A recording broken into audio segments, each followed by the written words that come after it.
that we have a government that is of, by, and for the rich and powerful, not of, by, and for the people. That we have a government that is influenced by big special interests, big corporations, those who have the money and the ability to buy influence, interests like big insurance and big pharma, who have more of a hand in shaping our current healthcare system than we, the people, do, and we see the result of that. We see the outcome of that.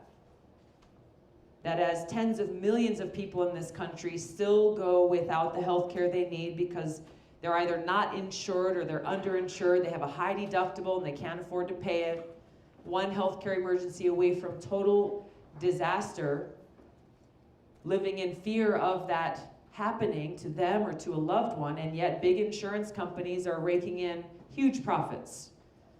Huge profits. And when we look at their business model for big insurance and big pharma, we see how our healthcare system is not a healthcare system at all. It's a sick care system because their business model is not built around healthy people. It's built around sick people. So we get to the root of how broken our system is, and this is one very prominent example. And why it's so important for us to have a government truly of, by, and for the people that's advocating for the people.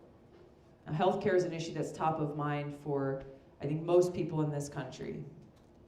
This is why it's important. This is why I support passing Medicare for all, because we've got to make sure that every single person in this country who's sick or in need of care is able to get that care, regardless of how much or how little you have in your pocket.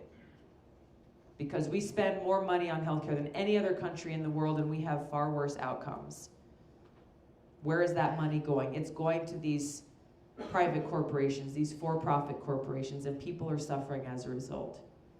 So if we've got the opportunity to make sure every single American gets quality healthcare and we as a country are paying less, we've got to take that opportunity. This is what happens when we talk about putting people ahead of profit.